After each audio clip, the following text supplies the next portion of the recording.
बिस्मिल्लाहिर्रहमानिर्रहीम अस्सलाम वालेकुम। और आज की वीडियो में है टू कैक्टस, जिम्नोक्लेसियम और रिबूटिया हेलियोसा। और ये क्लस्टर कैक्टस है और इन दोनों की आज हमने रिपोर्टिंग करनी है। दोनों ही खूबसूरत कैक्टस हैं और ग्राफ्टेड कैक्टस हैं। और ग्राफ्टेड कैक्टस को हम किस तरह रख सकते हैं और इनका सोइल मीडिया कौन सा होना चाहिए। जब हम नर्सरी से इनको बाय करते हैं या इनको ऑनलाइन बाय करते हैं तो ये किसी भी मीडिया में लगे हुए हो सकते हैं। तो ये ग्राफ्टिंग पे इनको लगाने का मतलब ये होता है कि ये फ्लावरिंग पे जल्दी आते हैं। और जो प्लांट्स कलरफुल होते हैं उनमें ग्रीन कलर नहीं होता। और ये इसके फ्लावर्स हैं जो कि फेड हुए हुए हैं और ये ठीक तरह से ब्लूमिंग नहीं कर सके हैं, क्योंकि ये बहुत जो मेरा एरिया है बहुत गर्म है।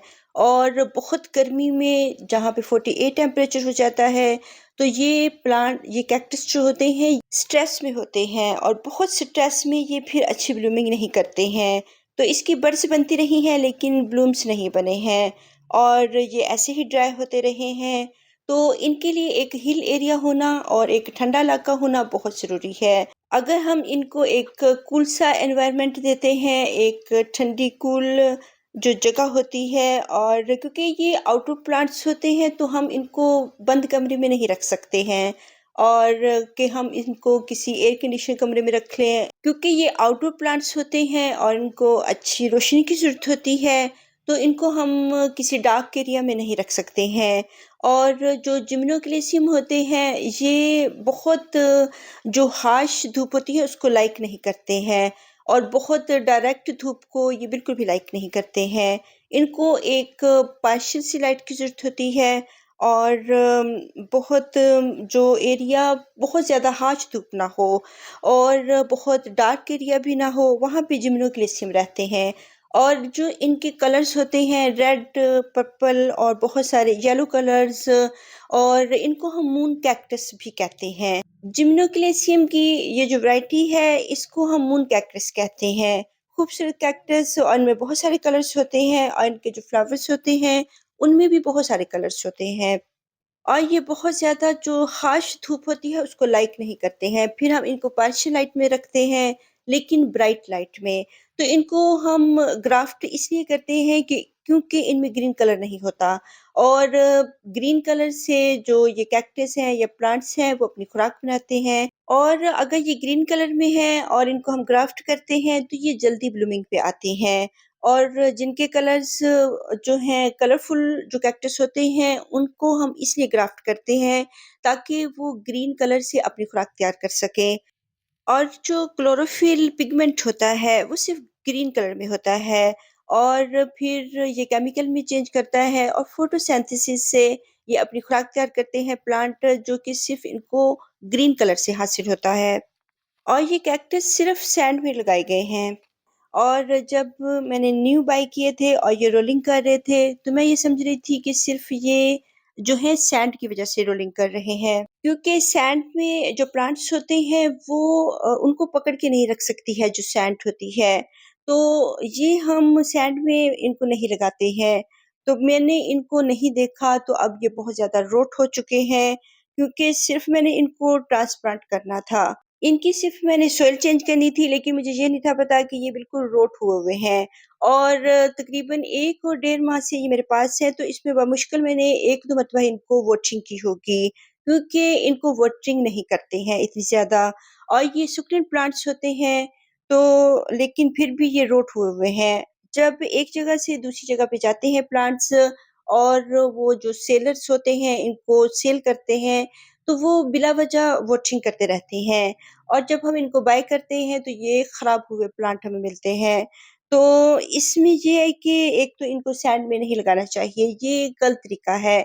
जो सैंड होती है वो हमेशा पानी को होल्ड करके रखती है और अगर ये हम कोई देसी प्लांट्स वगैरह लगाते हैं, उनकी कटिंग्स लगाते हैं, वो इसीलिए सैंड में लगाते हैं। और अगर कोकोपीट नहीं है तो उसकी जगह पे हम यूज़ करते हैं ताकि ये पानी को होल्ड करके रखें। और इसमें प्लांट्स वो वाले प्लांट्स जो कि मॉइस्चर लवर होते हैं और वो मॉइस्चर सॉइल को पसंद करते हैं, उनके लिए हम सैंड का यूज़ करते हैं। और कैक्टस में हम जो सॉइल होती है उसमें सैंड इसीलिए मिक्स करते हैं ताकि सॉइल सॉफ्ट हो और इसकी सतह के ऊपर पानी खड़ा ना रहे और नीचे ड्रेन हो जाए।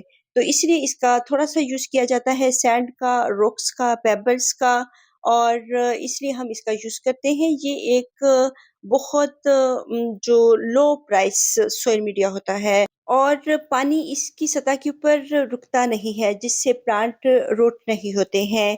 लेकिन अगर सिर्फ़ सैंड में लगाएँगे और इसमें जो प्लांट है रोलिंग करता रहेगा और पहले इसकी रूट्स बहुत अच्छी बनी हुई हैं। लेकिन एक वक़्त में जब इसको एक जगह से दूसरी जगह ट्रांसफ़र किया गया है, तो किसी जगह पे इसको बहुत ज़्यादा वॉटरिंग की गई है और ये बहुत ख़राब-सा हो गया है प्लांट और इसको अगर मैं अभी भी ना चेक करती क्योंकि मैंने इसका सोइल मीडिया चेंज करना था और ये मैं काफ़ी दिनों से कह रही थी कि इसका सोइल मीडिया चेंज करना है क्योंकि सिर्फ़ ये सैंड में लगे हुए हैं।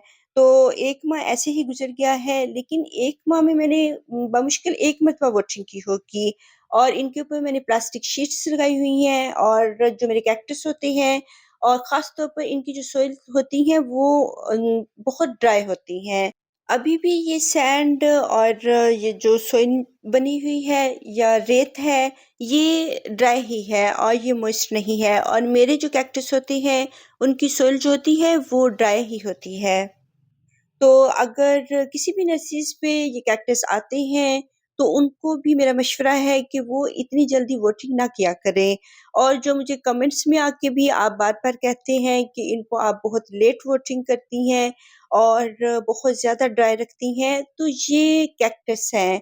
यानी कि ये बहुत अपने अंदर पानी को स्टोर करके रखते हैं और जिन इलाकों में ये रहते हैं, वहाँ पे बहुत महीनों तक बारिशें नहीं होती हैं और ये सैंड में नहीं होते हैं बल्कि ये रॉक्स में लगे हुए होते हैं और वहाँ के जो पत्थर होते हैं, पहाड़ होते हैं, उनमें ये रहते हैं। इनको रॉकी सॉइल पसंद होती है, ना कि सैंडी सॉइल। हल्की-सी सैंड आप यूज़ कर सकते हैं, लेकिन बहुत ज़्यादा आप बिल्कुल ही सैंड में इनको नहीं लगा सकते हैं और फिर ये रोट हो जाते हैं और जो सैंड होती है, पानी को होल्ड करके रखती है और ये इतना भी होल्ड करके नहीं रखती है जब तक कि इसको हम बार-बार पानी ना देते रहें।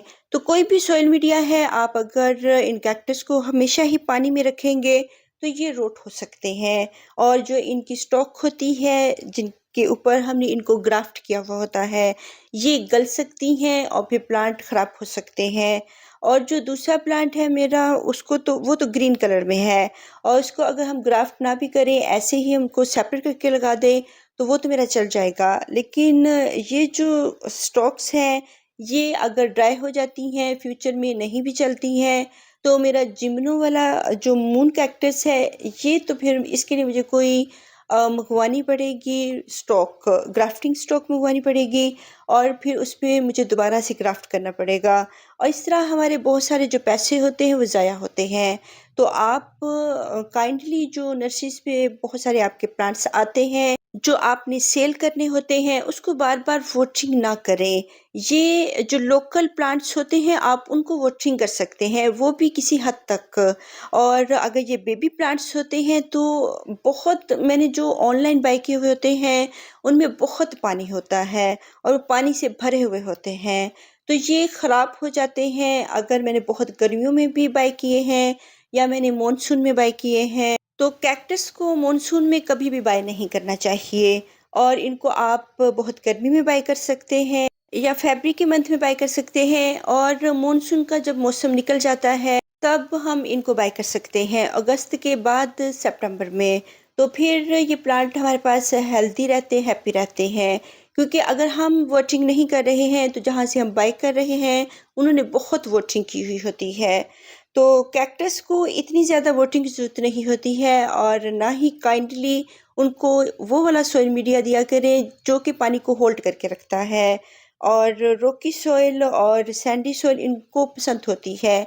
बल मिट्टी में लगाएँ और रॉकी सॉइल में लगाएँ। लेकिन इसका मतलब ये नहीं है कि हम सैंड में लगाकर तो इसको बिला वजह वॉटरिंग करते रहें। सैंड भी पानी को होल्ड करके रखती है। ये नहीं है कि इधर से हमने वॉटरिंग की और उधर ये ड्राई हो गई। लेकिन इसको भी ड्राई होते हुए थोड़ा-सा टाइम लगता है। आप कोई भी सोशल मीडिया यूज़ कर रहे हैं, रॉक्स, पुमिस स्टोन डाल रहे हैं और उसमें बार-बार वॉटरिंग कर रहे हैं और सिंडर में भी लगा रहे होते हैं कैक्टस को कि पानी ना रुके। लेकिन अगर आप वॉटरिंग ही बार-बार करते रहेंगे तो वो तो गल जाएँगे, ख़राब हो जाएँगे। तो इसका जितना भी पार्ट गला हुआ है वो हमने ज़रूर कट करना है। और अब हम इसको थोड़ी-सी जो हल्दी लगा लें इसके ऊपर, या आप वुड ऐश लगा लें। आप इसको ऐसे भी ड्राई होने के लिए रख सकते हैं। और अब इनको ड्राई प्लेस में रखना है, ब्राइट लाइट में रखना है, जहाँ पे ना बारिश का पानी आता हो और ना ही धूप आती हो। और ड्राई प्लेस में रखने से 15 दिन आप रखें और अच्छी तरह से इन पे कैलस आ जाए, फिर आप ड्राई सोइल में लगाएँ। और ड्राई सोइल में जो है बलुई मिट्टी होगी आपके पास, और इसमें सैंड ऐड करें और रॉक्स ऐड करें, और वो ड्राई होनी चाहिए, वो मॉइस्ट नहीं होनी चाहिए। और इसमें अगर आप इस रूट स्टॉक लगा देते हैं तो 15 दिन के बाद इसको वॉशिंग करें। अभी हमने इसको धूप में नहीं लेके आना, और जिम्नोक्लेशियम को तो बिल्कुल भी धूप पसंद नहीं होती। अगर ये रूट्स भी आ जाती हैं तब भी ये धूप में रहने वाला प्लांट नहीं है। लेकिन दूसरा जो प्लांट है, और जो मेरा दूसरा कैक्टस है रिबूटिया हेलियोसा, वो तो ग्रीन कलर में है और उसको ग्राफ्टिंग के बगैर भी हम लगा सकते हैं। उसके जो बेबीज़ हैं, ऑफसेट्स हैं, इनको हम सेपरेट भी कर सकते हैं। अगर हम इनको ऐसे ही क्लस्टर में रखना चाहते हैं तो इसमें ही फ्लावरिंग हो सकती है। और बहुत सारे जो फ्लावर्स होते हैं लगे हुए बहुत खूबसूरत लगते हैं, और इनको अलग करने की ज़रूरत नहीं होती है, ये ऐसे ही फ्लावरिंग कर लेते हैं। अगर हम इनको सेपरेट भी करना चाहें तो हम कर सकते हैं, लेकिन ये बहुत सालों में एक क्लस्टर वाला प्लांट बनता है बिग साइज़ में, तो ये खूबसूरत लगता है। तो अगर हम इनको सेपरेट कर देंगे तो फिर ये इनको क्लस्टर में बनने के लिए बहुत टाइम लगेगा। तो इसकी जो स्टॉक है इसके ऊपर बग्स वगैरह भी लगे हुए हैं, आप इस स्टॉक के ऊपर भी इसको हल्दी को लगा दें, कोई फंजीसाइड है वो लगा दें। अगर कोई फंगस वगैरह लग जाता है हम फंजीसाइड का यूज़ करते हैं, और अगर फंजीसाइड नहीं है तो आप इसके ऊपर हल्दी लगा लें, और वुड ऐश भी लगा सकते हैं, तो ये दोनों तरह से ही ठीक है। अगर हम कुछ भी नहीं लगाते हैं, ऐसे ही इसको ड्राई करना चाहते हैं तो फिर भी ये ठीक है, और ये ऐसे ही ड्राई हो जाएगा। और इनकी रूट्स बनने में तकरीबन लगते हैं 15-20 दिन। तो 15-20 दिन हम इनको वॉटरिंग नहीं करेंगे, किसी भी किस्म की जो है मिस्टिंग नहीं करेंगे। ये हमारे एरिया में या बाहर के एरिया में ये होता है कि हम कैक्टस को लगाकर तो उसको मिस्टिंग करनी शुरू कर देते हैं। जब तक इसके ऊपर कैलस नहीं आएगा इसको हमने मिस्टिंग नहीं करनी है, और कुछ भी इनको वॉटरिंग करने की ज़रूरत नहीं होती 15-20 दिन से पहले। और जब तक रूट्स ना आए इनको हम वॉटरिंग नहीं करते हैं, और पहली वॉटरिंग 15-20 दिन के बाद हल्की सी करेंगे ताकि जो सॉइल है वो थोड़ी सी बैठ जाए। वैसे भी हम जब ये प्लांट लगाते हैं तो इसको जो ड्राई सॉइल होती है उसमें दबा के लगा देते हैं। तो अभी इस सॉइल में आप वुड ऐश डालेंगे, हल्दी डालेंगे, ये बहुत अच्छी सी मेरी सॉइल है, सैंडी सॉइल है। और इसमें थोड़े से आप रॉक्स डाल सकते हैं। तो ये आप वो वाला सॉइल मीडिया तैयार करें जो सिर्फ रॉक्स ना हो, जिसमें प्लांट्स रोलिंग ना करते फिरें, या सिर्फ सैंड ना हो जिसमें प्लांट रोलिंग करते हैं तो फिर वो ख़राब हो जाते हैं। इनको एक जगह पे स्टैंड करना और इनको जमा कर रखना बहुत ज़रूरी है। और इसमें हम पेबल्स भी डाल सकते हैं। अब ये पेबल्स मेरे पास मोटे वाले आ गए हैं, तो सॉइल के अंदर हम बारीक पाउडरी फॉर्म में और बहुत बारीक जो पेबल्स होते हैं वो यूज़ करते हैं, जबकि जो ऊपर वाली सतह होती है उसके ऊपर हम ये वाले पेबल्स यूज़ कर सकते हैं बहुत कम क्वांटिटी में। और ये सैंड देखें बिल्कुल सूखी हुई है, और मुझे ये था कि सैंड में ये लगे हुए हैं तो इसलिए रोलिंग कर रहे हैं, और ये मुझे नहीं था पता कि ये रोट हुए हुए हैं, वरना मैं इतने दिन ज़ाया ना करती और इनको पहले दिन ही सॉइल से निकाल कर तो इनको मैं रीपोर्ट कर देती।